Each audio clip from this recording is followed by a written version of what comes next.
Al amanecer del 30 de noviembre, el palacio emitió 19 palabras heladas para expulsar a Meghan Markle. Pero esa es la historia oficial. La verdad se esconde en un archivo secreto, la Orden 17A. Lo que revela sobre la traición que forzó al rey a actuar es absolutamente devastador. Quédese conmigo, porque esto no es lo que le han contado. Al amanecer, cuando Londres aún dormía bajo una neblina inmóvil, un documento salió del Palacio de Buckingham con una frialdad tan absoluta que incluso los reporteros más veteranos quedaron inmóviles. Era el 30 de noviembre de 2025. El mundo despertó a lo que parecía un día ordinario, pero dentro de los muros del palacio, la historia estaba a punto de romperse en dos. Sir Julian Valcárcel, el recién nombrado Lord Chambelán, se acercó al podio de prensa. No había ceremonia, ni presentación elaborada, ni miembros de la familia real a la vista. Solo un hombre, un micrófono y 19 palabras que lo cambiarían todo para siempre. El título de Meghan Markle como duquesa de Sussex ha sido revocado, con efecto inmediato, por orden de Su Majestad el Rey. 19 palabras. Nada más. Sin explicación, sin disculpas, sin emoción, solo un hecho frío y duro, un golpe seco que resonó en todo el planeta. ¿Puede imaginar el momento en que escuchó esto? ¿Dónde estaba? ¿Qué cruzó por su mente? Déjeme su primera reacción en los comentarios, porque le garantizo que millones de personas en todo el mundo tuvieron la misma respuesta atónita, pero aquí está lo que hace que este anuncio sea tan absolutamente escalofriante. Esto no fue espontáneo. No fue una reacción a un solo incidente. Esta fue la conclusión de una decisión que se había forjado en el silencio durante meses, una herida que había supurado en la oscuridad hasta que no quedó más opción que la cirugía. Piense en ello. Mientras Meghan y Harry concedían entrevistas, lanzaban proyectos y construían su marca en California, el rey Carlos, en silencio, metódicamente, se preparaba para este momento exacto. La falta de espectáculo fue intencional. ¿Dónde estaban las banderas? La aparición en el balcón, la tradicional pompa real que acompaña cada anuncio importante, todo fue deliberadamente eliminado, porque el rey Carlos no quería una celebración, quería una resolución, y ese silencio estratégico, esa es la forma que tiene la monarquía de decir volúmenes sin levantar la voz. Durante años, la familia real había resistido la tormenta, la partida, las entrevistas, la serie de Netflix, los ataques constantes. Habían mantenido su dignidad, su silencio, su compromiso de nunca quejarse, nunca explicar. Pero ahora, la Casa de Windsor no solo estaba respondiendo, estaba trazando una línea en la arena, y en un lado de esa línea se encontraban siglos de tradición, deber y servicio. En el otro, una exactriz que había convertido la realeza en una mercancía. La pregunta que flota en el aire, densa y pesada, es: ¿qué empujó finalmente al rey Carlos al límite? ¿Qué lo hizo romper años de silencio de la manera más pública y devastadora posible? Acompáñeme, porque vamos a abrir juntos un archivo oculto, uno que el palacio jamás quiso que viera la luz. Para entender la profundidad de esta herida, debemos mirar más allá del comunicado oficial. Debemos buscar el detalle minúsculo, esa señal que lo revela todo. En el archivo oculto de esta tragedia hay una imagen que el palacio jamás le mostrará, la del rey Carlos, solo, en las horas previas al amanecer, con el decreto sobre su escritorio de caoba. Según fuentes del palacio, el documento que revocaba el título de Meghan no fue firmado por un cortesano, no fue delegado a una junta ceremonial, no fue manejado por asesores o equipos legales. El rey Carlos lo firmó él mismo, personalmente. ¿Comprende lo que eso significa? Este es un hombre por cuyo escritorio cruzan cientos de documentos cada día. Tiene personal cuyo único trabajo es gestionar los asuntos oficiales. Pero para esta única y devastadora decisión, insistió en firmarla con su propia mano, con la misma pluma que usó para firmar su ascenso al trono. El simbolismo es absolutamente innegable. La tinta sobre el pergamino no era solo la de un monarca, era la de un padre cuyo corazón parecía romperse en cámara lenta. El equipo de comunicaciones del Palacio de Buckingham fue cuidadoso con su lenguaje. Enfatizaron que esto no era un acto de castigo. Era, dijeron, una salvaguardia, una necesidad, una medida tomada para mantener la dignidad de la institución. Pero seamos realistas. Cuando un rey firma personalmente una orden que despoja a su nuera de su título real, cuando rompe décadas de tradición para hacer una declaración tan pública, cuando no deja lugar a la ambigüedad, eso no es solo protección institucional. Ese es un padre que ha sido empujado a su punto de ruptura absoluto. Pero esto es lo que nadie está contando. La decisión no surgió de la nada. Llegó después de una investigación de meses que descubrió un patrón de comportamiento que ya no podía ser ignorado. Según fuentes internas, asesores de alto nivel llevaron a cabo lo que llaman una auditoría interna detallada. Examinaron los comentarios públicos de Meghan, sus empresas comerciales, su uso de las asociaciones reales, y lo que encontraron no fue solo problemático, fue, en sus palabras, una socavación activa de la institución. Esto no era un escándalo, era algo mucho más peligroso. Era erosión, una erosión silenciosa, persistente, calculada, de todo lo que la monarquía representa, cada entrevista, cada contrato, cada uso del escudo real en un producto comercial, fue documentado y añadido a un dossier que crecía día a día, un expediente no de un crimen, sino de una lenta y deliberada desintegración de los valores que la corona juró proteger. Y una vez que el rey Carlos vio el cuadro completo, una vez que ese dossier fue puesto sobre su escritorio y comprendió el alcance total de lo que estaba sucediendo, sintió que algo en su interior se rompía para siempre. No había vuelta atrás. El silencio de Clarence House en esas semanas se volvió opresivo. La atmósfera era tan tensa que parecía que el aire vibraba. El rey no estaba actuando por ira, sino por un dolor antiguo, un dolor latente que finalmente había encontrado su voz en el trazo de su pluma. Porque ese documento no era una declaración de guerra, era el certificado de defunción de una esperanza. La esperanza de que la familia de alguna manera pudiera sanar.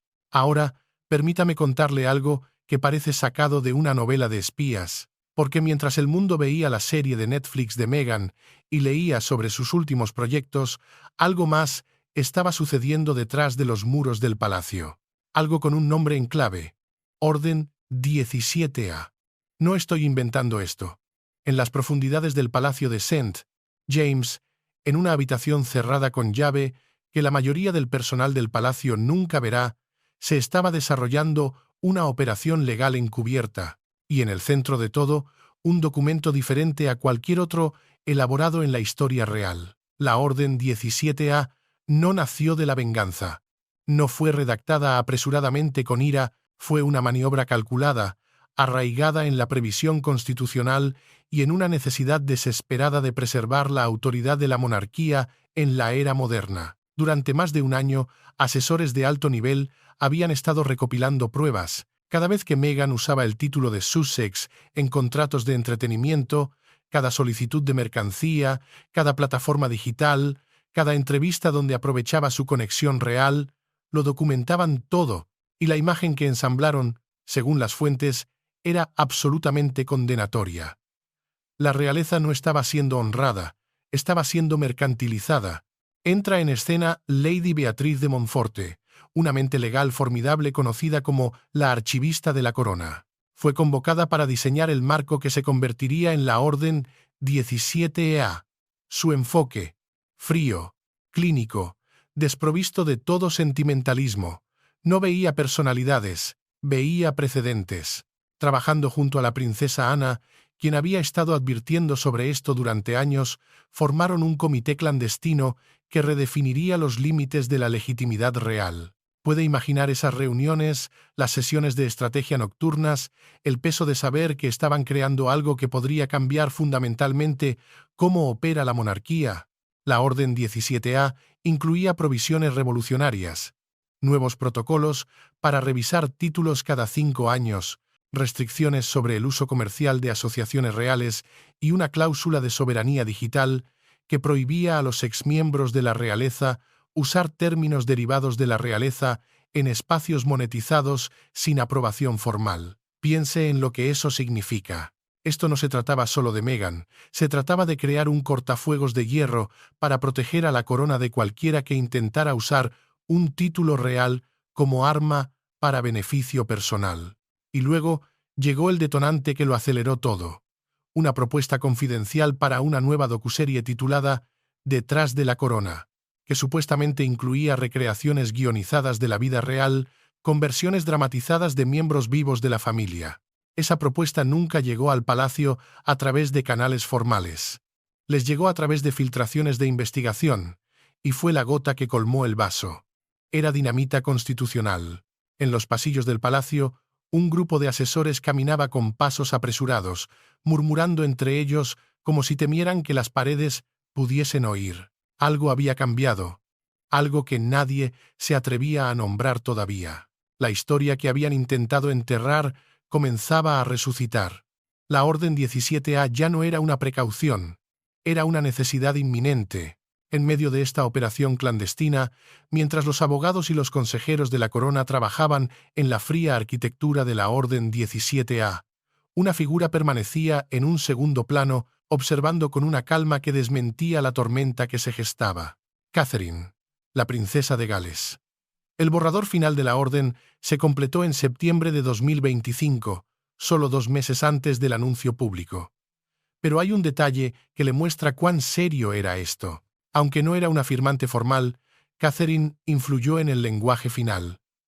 Según se informa, instó a los arquitectos a mantener el tono firme, pero no vengativo, digno en lugar de defensivo. Sus ediciones no suavizaron las consecuencias, pero eliminaron todo rastro de culpa personal.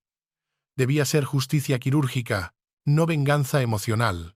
Era como si la habitación estuviera dividida en 2 mundos, el oficial, frío y ordenado, y el emocional, deshecho.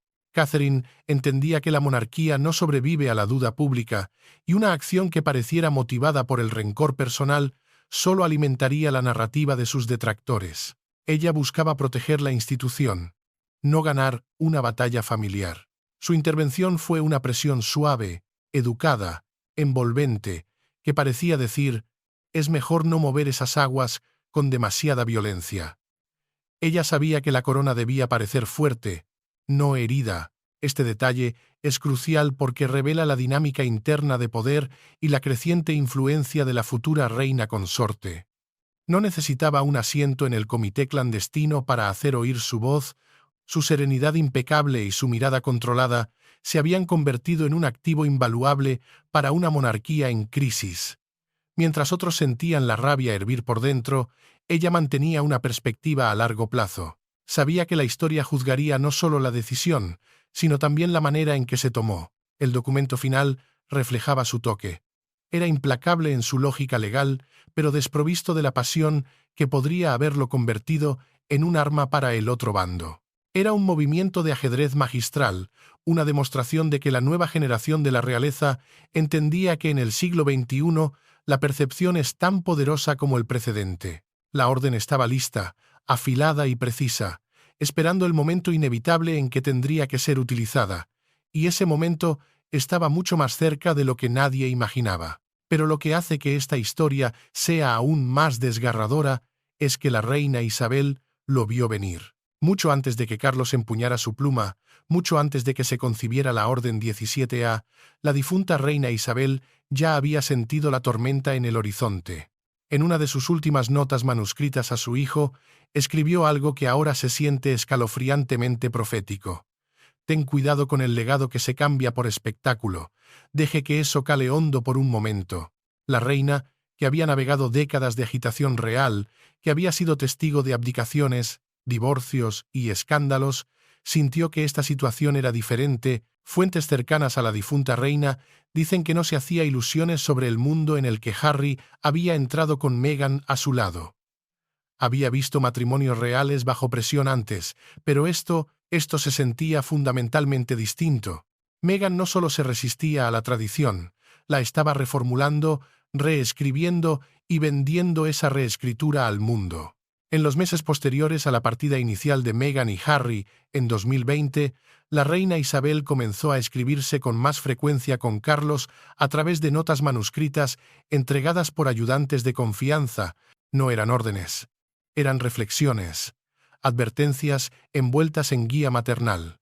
Una nota, conservada por un cortesano de alto rango, decía: «Lo que uno convierte en desprecio ya no lo honra. No confundas el silencio con la rendición». Otra, escrita poco después de la entrevista con Oprah, fue aún más directa. «Lo llamarán valentía, pero nosotros sabemos lo que es la valentía cuando la vemos». Puede imaginar ser el rey Carlos leyendo esas palabras de su madre, entendiendo que ella veía exactamente lo que estaba sucediendo, pero sabiendo que el protocolo real le impedía actuar. Fue después de la emisión del especial de Netflix que la reina dio lo que muchos creen que fue su paso más decisivo. A principios de 2022, solo meses antes de su muerte, redactó un memorando final dirigido únicamente a Carlos. Su contenido nunca se hizo público, pero quienes lo vieron lo describieron como profundamente personal, pero estratégicamente puntiagudo. Según se informa, le dio a Carlos su bendición total para tomar cualquier acción que fuera necesaria para preservar el futuro de la corona, incluso si esa acción significaba cortar lazos que alguna vez parecieron impensables. No era solo un permiso, era un mandato envuelto en el amor de una madre.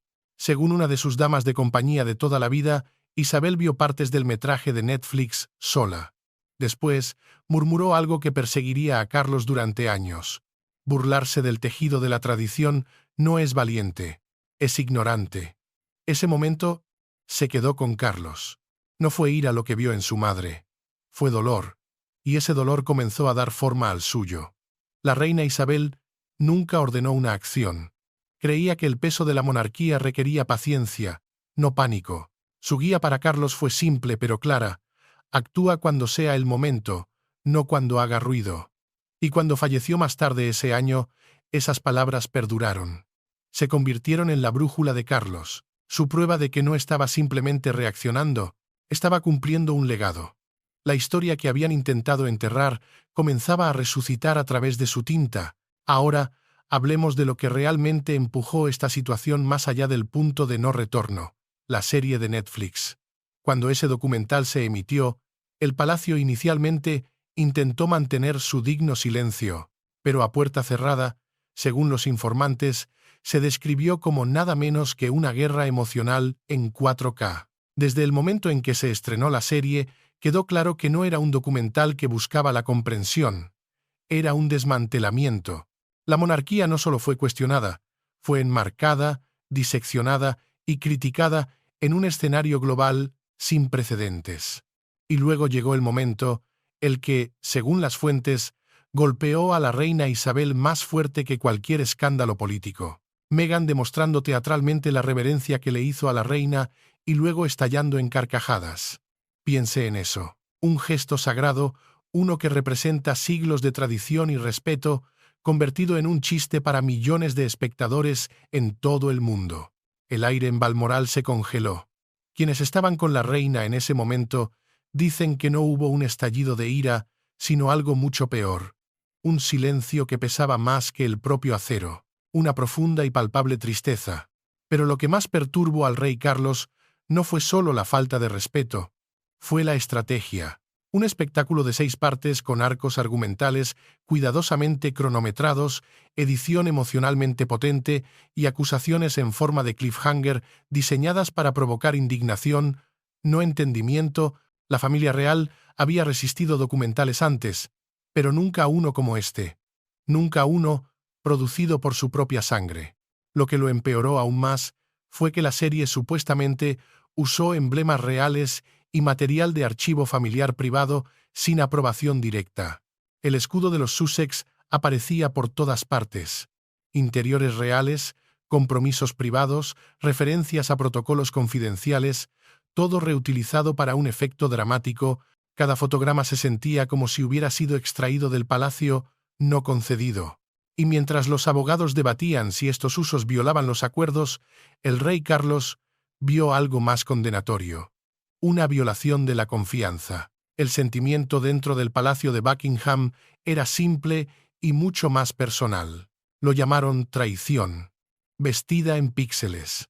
El rey describió el especial en privado como una guerra emocional, porque eso es exactamente lo que sentía. No eran solo revelaciones dolorosas, eran ataques calculados que llegaron después de meses de cartas ignoradas y esfuerzos diplomáticos por reconectar. La puerta no se cerró de golpe. Se cerró lentamente, dolorosamente, deliberadamente. La opinión pública explotó. En el Reino Unido, la reacción fue mixta. Algunos simpatizaron, otros lo llamaron traición teatral. En Estados Unidos, la recepción fue más cálida. Pero incluso allí, surgieron preguntas sobre la intención, el momento y los motivos financieros. Dentro del Palacio de Buckingham, sin embargo, el sentimiento era más simple y mucho más personal. Lo llamaron traición. Una traición vestida en píxeles. Según los más cercanos a él, Carlos quedó conmocionado hasta la médula. Estas no eran solo revelaciones dolorosas, eran ataques calculados que llegaron después de meses de cartas ignoradas, visitas rechazadas y esfuerzos diplomáticos para reconectar. La puerta no se cerró de golpe, se cerró lentamente, dolorosamente, deliberadamente. Aquí está la parte que le romperá el corazón. Porque, contrariamente a lo que podría pensar, el rey Carlos no saltó directamente a revocar el título de Meghan. Lo intentó. Dios sabe que lo intentó. A raíz de la erupción de Netflix, Carlos no se refugió en la furia. Buscó la reconciliación. Todavía creía, quizás ingenuamente, que un vínculo de sangre y memoria podía salvarse. Se envió una carta personal a Harry, sin membretes oficiales, sin sello real, solo un padre escribiéndole a su hijo. Pasaron las semanas. No hubo respuesta. Lo intentó de nuevo. Esta vez, una llamada telefónica directa al buzón de voz. La habitación entera pareció hundirse en un vacío helado. Carlos no se detuvo ahí. Pidió a sus ayudantes que entregaran una invitación, un fin de semana tranquilo en Sandringham, sin prensa, sin protocolos, sin obligaciones, solo familia. Pero incluso eso fue recibido con silencio. ¿Puede imaginarlo? ¿Puede imaginar ser un padre extendiendo la mano una y otra vez a su propio hijo y no recibir nada más que silencio a cambio? Cuando finalmente llegó una respuesta, no vino de la voz de Harry, sino del escritorio de un abogado en California. El tono era distante, clínico, lleno de jerga legal. Abordaba asuntos de propiedad intelectual y daño a la reputación. Pero lo que no contenía ni una sola vez era el nombre de Harry. Ninguna disculpa personal, ningún intento de reunión, ningún reconocimiento del hombre que una vez lo había sostenido en cada tormenta de su infancia.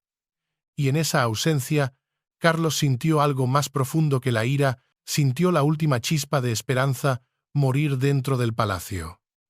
Ese silencio no se interpretó como paz, se interpretó como una postura, la distancia estratégica de Meghan, sus capas de intermediarios legales, su negativa a comprometerse directamente. Todo contaba una historia mucho más fuerte que las palabras. No estaba simplemente ausente, estaba fortificada. Fuentes del palacio dicen que Carlos quedó emocionalmente destrozado. Su dolor no era teatral, estaba agotado. Incluso la princesa Ana, conocida por su disciplina inquebrantable, supuestamente le dijo a su hermano: «Si no actúas ahora, será demasiado tarde».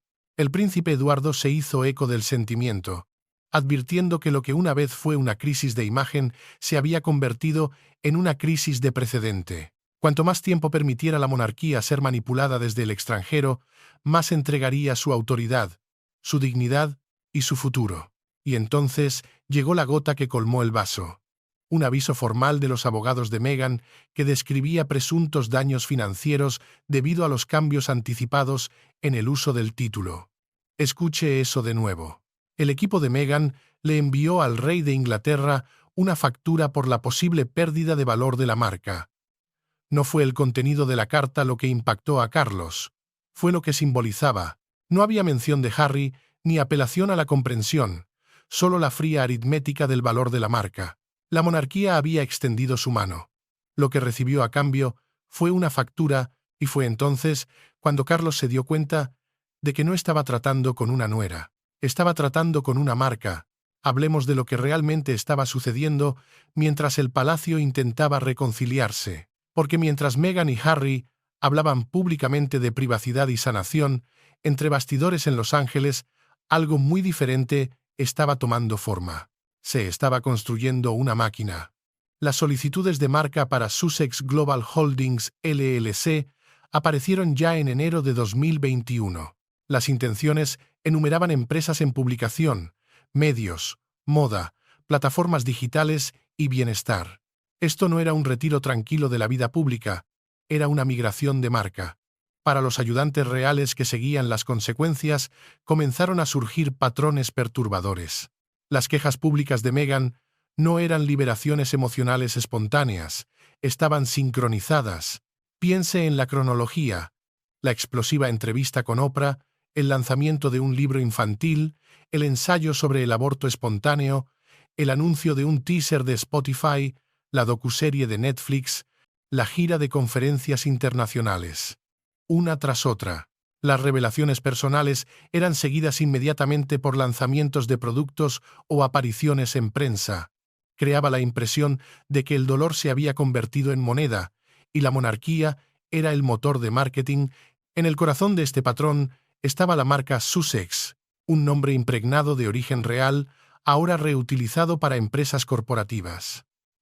El equipo legal interno del palacio documentó todo, el uso del escudo real sin permiso, referencias estilizadas a la duquesa en contratos extranjeros, eventos que implicaban fuertemente respaldos reales. Lo que alarmó a los funcionarios no fue solo la frecuencia, fue la consistencia. Esto no era confusión o malentendido, era ejecución. Según las fuentes, un asesor del palacio lo expresó sin rodeos durante una reunión interna. La corona ha sobrevivido al divorcio, la abdicación y el escándalo, pero nunca se ha enfrentado a la mercantilización. Piense en lo que eso significa. Por primera vez en sus 1000 años de historia, la monarquía británica se enfrentaba a una amenaza existencial. No tenía protocolo para que la realeza fuera empaquetada, distribuida y vendida en episodios digitales. Tras las puertas del palacio, el ambiente se volvió sombrío. La empresa de Meghan ya no se veía como una reinvención privada. Se consideraba un cambio de marca de la institución sin consentimiento. Y quizás, lo más desgarrador de todo fue la transformación de Harry, el que fuera el príncipe vivaz y espontáneo, ahora parecía aislado, apagado, distante. La comunicación con su familia se volvió esporádica y luego cesó por completo. Las cartas de Carlos quedaron sin respuesta. Las invitaciones de William fueron declinadas en silencio. El intento de Catherine de reunirse con él en privado durante una visita a Estados Unidos fue recibido con silencio. Dentro de los círculos del palacio comenzó a surgir una frase: perdido en la narrativa. Temían que Harry no solo se hubiera distanciado emocionalmente, sino que estuviera completamente entrelazado en la marca que su esposa había construido. Fue un cambio no solo de proximidad, sino de lealtad. El mayor temor de la monarquía se estaba desarrollando ante sus ojos. No que Meghan hubiera dejado el palacio, sino que estaba construyendo uno propio, uno con alcance global, dominio de los medios y el título de Sussex blasonado en sus puertas. Y ahora llegamos al momento quizás más devastador de todos. En las primeras hours del 1 de diciembre de 2025, solo un día después del anuncio público, un mensajero real entregó una carta en California. Estaba escrita a mano, sellada con el escudo del monarca, y contenía palabras que el rey Carlos se negó a que ningún asesor o ayudante tocara. Este era el adiós final de un padre. La carta había sido redactada en soledad mucho después de que las firmas en la Orden 17A se hubieran secado. Carlos insistió en escribirla él mismo, no como el rey, no como el jefe de Estado, sino como un padre que había agotado todos los caminos hacia la paz. ¿Y qué decía? Según fuentes que la han visto, la carta era tierna pero firme, una confesión de desamor, una súplica de claridad, una línea trazada, no por venganza, sino por necesidad. Carlos le dijo a Harry que, aunque todavía lo amaba, las acciones tomadas no eran contra una persona, eran contra una distorsión. A diferencia de la declaración de prensa, pulida con el protocolo del palacio, esta carta no tenía la contención del palacio, era cruda, sin filtros. Carlos admitió que había esperado demasiado para actuar, esperando que Meghan algún día regresara no a la familia, sino a sus valores. Escribió sobre el dolor causado por la burla, los silencios estratégicos, las barricadas legales, y aún así, dejó una frase final que llevaba el peso tanto del arrepentimiento como de la esperanza. La puerta permanece abierta para el hijo que conocí. Si alguna vez regresa sin la máscara, deje que eso cale hondo. ¿Qué máscara? La marca, la actuación, la imagen cuidadosamente curada que ha reemplazado al verdadero Harry, el que Carlos crió, el que reía y servía y se conectaba con la gente de forma auténtica. Eso es lo que parece el corazón roto de un padre. No ira, no venganza, solo el dolor silencioso de ver a tu hijo convertirse en alguien que no reconoces. Horas más tarde, la monarquía selló el momento con un gesto que pocos presenciarían. En el castillo de Windsor, en una habitación silenciosa dentro de los archivos reales, 4 funcionarios se reunieron sin prensa ni ceremonia. Una tarjeta de pergamino marcada como duquesa de Sussex fue colocada en la bóveda del legado y sellada con el timbre cesado por directiva real. Esa bóveda no se había abierto para la remoción de un título desde 1936, y ahora contenía un capítulo más. La respuesta de Meghan, de vuelta en Montecito, el equipo de Meghan se movió rápidamente con una declaración preparada, cuidadosamente redactada y de tono frío. Enfatizaba su continuo compromiso con la equidad, la compasión y los valores familiares. Hermosas palabras, palabras corporativas, palabras sin sentido, porque en ninguna parte de esa respuesta se mencionaba a Carlos, en ninguna parte se reconocía al padre de Harry, en ninguna parte había siquiera un atisbo de reconocimiento de que esto podría ser doloroso para alguien que no fuera ella misma. Para los conocedores del palacio, fue la confirmación. Esto ya no se trataba de la familia, se trataba de la marca, el legado y la influencia, y detrás del brillo de esas palabras perfectamente elaboradas, el daño ya estaba hecho, pero aquí está lo fascinante. Mientras la declaración de Meghan dominaba los titulares, algo más estaba sucediendo dentro de los muros del palacio. Mientras el mundo se fijaba en lo que se había perdido, el palacio se centró en quién estaba dando un paso al frente. Entra en escena Lady Louisa Windsor. Mientras Meghan le daba la espalda a la corona, Lady Louisa, hija del príncipe Eduardo, nieta de la reina Isabel, avanzaba silenciosamente. Y no lo hizo con titulares ni controversias, lo hizo con una tranquila resolución.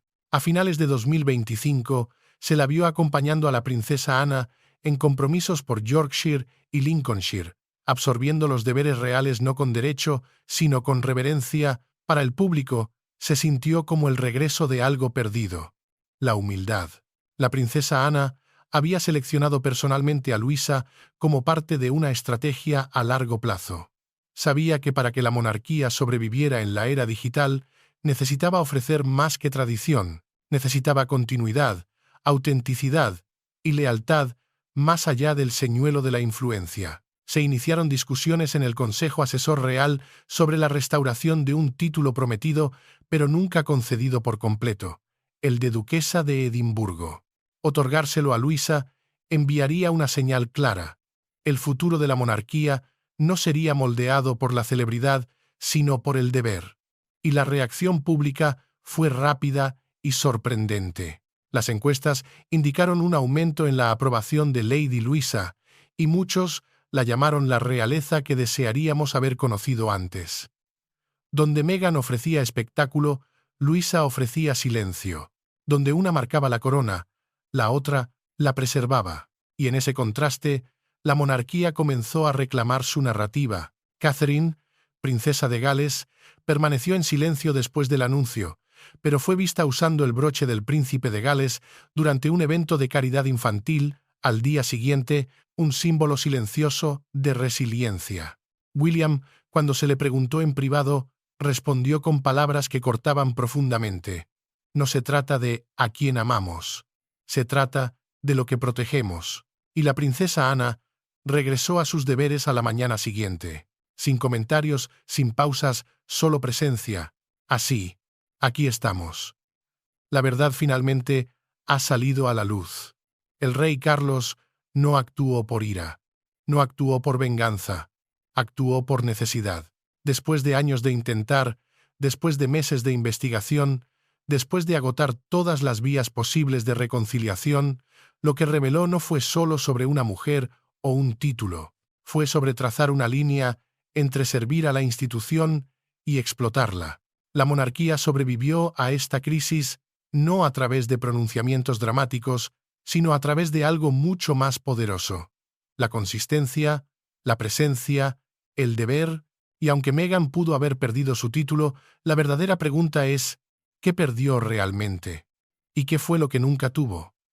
Porque los títulos se pueden revocar, pero la integridad, el carácter, el compromiso genuino con algo más grande que uno mismo, esas son cosas que o se tienen o no se tienen. Y ningún decreto real puede otorgarlas o quitarlas. En los días posteriores al anuncio, se formó un nuevo organismo dentro del palacio, la Oficina de Integridad de Windsor, encargada de monitorear el uso de títulos, las afiliaciones de marca y las narrativas públicas. Marca un nuevo capítulo para la monarquía, uno en el que la tradición no solo será honrada, sino defendida activamente. Mientras el rey Carlos miraba los jardines cubiertos de escarcha de Highgrove, los testigos dicen que no habló de victoria ni de vindicación. Susurró algo más simple, algo más profundo, un voto para restaurar lo perdido y defender lo que aún queda. La monarquía había hablado, y esta vez no volvería a ser silenciada. Así que quiero preguntarle, ¿cree que el rey Carlos hizo lo correcto? ¿Fue esto justicia o fue demasiado duro? Y más importante, ¿cree que Meghan alguna vez quiso realmente ser parte de la familia real o siempre se trató de construir una marca? Deje sus pensamientos honestos en los comentarios a continuación. Y si esto le abrió los ojos a lo que realmente sucedió detrás de los muros del palacio, dele a me gusta y suscríbase, porque hay mucho más en esta historia que los medios tradicionales no le contarán. La verdad finalmente ha salido a la luz y es más devastadora de lo que nadie imaginó. Gracias por acompañarnos. La verdad finalmente ha salido a la luz, pero la pregunta más importante queda en el aire. ¿Cree usted que el rey Carlos hizo lo correcto? ¿Fue esto un acto de justicia necesario para proteger a la corona o una tragedia familiar que se expuso de la forma más cruel? Comparta sus pensamientos honestos en los comentarios. Su voz es crucial en este archivo que seguimos abriendo juntos.